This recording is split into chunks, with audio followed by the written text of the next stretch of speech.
आज हम time dependent forces के बारे में बात करते हैं। तो हम मोस्टली अज्यूम करते हैं कि जब गाड़ी जो है उसको हम ब्रेक लगाते हैं तो एक्सेलेरेशन जो है वो कांस्टेंट रहता है, लेकिन प्रैक्टिकली तो ये ऐसा नहीं होता। मोस्टली जब गाड़ी बहुत हाई स्पीड के ऊपर चल रही है तो शुरू में हम थोड़ा स्लोली ब्रेक्स अप्लाई करते हैं और उसके बाद एंड पे हम ज़रा ज़्यादा स्ट्रांगली अप्लाई करते हैं और गाड़ी जो है वो स्लो डाउन होती है। तो जो ब्रेकिंग फोर्स है देयरफॉर वो डिपेंड करती है उस टाइम के ऊपर जिस टाइम में जो गाड़ी जो है वो स्लो डाउन हुई है। और इसी तरह से एक्सेलेरेशन जो है वो भी फंक्शन है टाइम का, यानी कि हम उसको ऐसे लिखेंगे acceleration is a function of this time. और इसके अलावा जो फोर्स है वो भी कांस्टेंट नहीं रहेगी, लेकिन हम जो फिर भी न्यूटन के जो लॉज हैं वो हम अप्लाई कर सकते हैं इस मोशन को एनालाइज करने के लिए। लेकिन ये जो इक्वेशन ऑफ मोशंस हैं यानी कि वेलोसिटी की और पोजीशन को फाइंड आउट करने के लिए हम इनको अप्लाई नहीं कर सकते, क्योंकि इनकी डेरिवेशन जो है इस तरह से की गई है जिसमें हमने ये अज्यूम किया है कि एक्सेलेरेशन जो है वो कांस्टेंट रहता है। ओके, फिर कैलकुलेशन या इक्वेशन को ड्राइव करने के लिए हम जस्ट फॉर सिंप्लिसिटी हम अज्यूम करते हैं कि जो फोर्स है और जो बेसिकली जो मोशन है वो वन डायमेंशन है, तो फोर्स भी वन डायमेंशन में एक्ट हो रही है। और जस्ट फॉर सिंप्लिसिटी हम कहते हैं कि वो एक्स डायरेक्शन है, और जो एक्सेलेरेशन प्रोड्यूस हो रहा है वो भी एक्स डायरेक्शन में है, और उसको हम रिप्रेजेंट कर देते हैं by a x is equals to d v x over d t. अब अगर हम यहाँ पे चूंकि न्यूटन का सेकंड लॉ अप्लाई कर सकते हैं और मैं उसको एक्स डायरेक्शन में लिखती हूँ that f x is equals to m a x, और यहाँ से ए एक्स जो है that will be equals to f x t divided by m. अब इसमें मैं वैल्यू सब्स्टिट्यूट कर सकती हूँ इस इक्वेशन में, और ये लिखा जाएगा that d v x over d t is equals to fx t over m.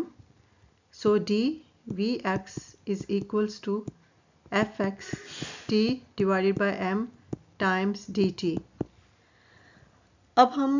ये इसको मैं इक्वेशन नंबर 1 कह देती हूँ। और अगर मैं यहाँ पे सपोज करूँ कि जो ऑब्जेक्ट है वो अपनी इनिशियली जब मोशन स्टार्ट कर रहा था उस टाइम जब टाइम था वो t जो है वो 0 है, और उस टाइम उसकी जो कोई इनिशियल वेलोसिटी थी मैं उसको ज्यूम कर लेती हूँ वो v नॉट x है, और कुछ टाइम t गुजरने के बाद कोई इंटरवल जब टाइम t गुजरा है तो उस टाइम उसकी जो वेलोसिटी है वो vx होगी है। इस वजह से हम ये जो इक्वेशन नंबर 1 है इसको इंटीग्रेट करेंगे। जो इसकी लेफ्ट हैंड साइड है उसको मैं इंटीग्रेट करूँगी बिटवीन v नॉट x जो इनिशियल वेलोसिटी टू vx जो उसकी फाइनल है टाइम, और dvx इज इक्वल्स टू, और जो टाइम है वो है 0 to t। Right hand side पे हम उसको इस तरह से इंटीग्रेट करेंगे divided by m times dt। और अगर मैं अब इसको थोड़ा सिंप्लीफाई कर लूँ, यहाँ से मेरे पास आ जाएगा vx and v not x is equals to m constant उसको हम बाहर ले आते हैं 0 to t f of x t dt। और इस साइड से हमारे पास आ जाएगा that vx of t minus v not of x is equals to 1 over m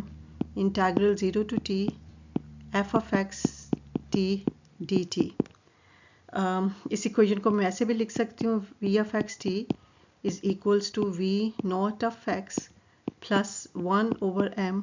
integral 0 to t f of x t dt। तो अगर आप देखें तो ये इक्वेशन बेसिकली ये इक्वेशन बेसिकली अगर हम इसको रिड्यूस करें, जब अगर एफ एक्स जो है वो कांस्टेंट है तो ये इक्वेशन उसी तरह से हम इसको रिड्यूस कर सकते हैं, यानी कि ये इक्वेशन उसी के इक्विवेलेंट है जब एफ एक्स कांस्टेंट है, यानी कि जब एक्सेलेरेशन कांस्टेंट होगा तो वो है वी ऑफ एक्स। आप उसको उससे कंपेयर कर सकते, v of x is equals to v not of x plus a x plus a x t plus a x t. जब फोर्स कांस्टेंट नहीं है तो मैं इसी तरह उन्हीं स्टेप्स के ऊपर जैसे मैंने अभी कैलकुलेशन की है मैं लिख सकती हूँ या कैलकुलेट कर सकती हूँ that v of x is equals to d x over d t और यहाँ से मैं लिख सकती हूँ that d of x is equals to v x times d t. और मैं इसको इंटीग्रेट करूँ, अगर मैं कहती हूँ कि जो इनिशियली जो पोजीशन थी वो एक्स नॉट है और जो फाइनल पोजीशन है वो एक्स है, और during the time interval from 0 to t, तो इसको इंटीग्रेट करें इसके ऊपर तो ये हमारे पास आ जाएगा x from x not to x is equals to integral 0 to t v of x times dt। तो इस साइड से हमारे पास हो जाएगा from like left hand side that x minus x naught is equals to integral 0 to t v of x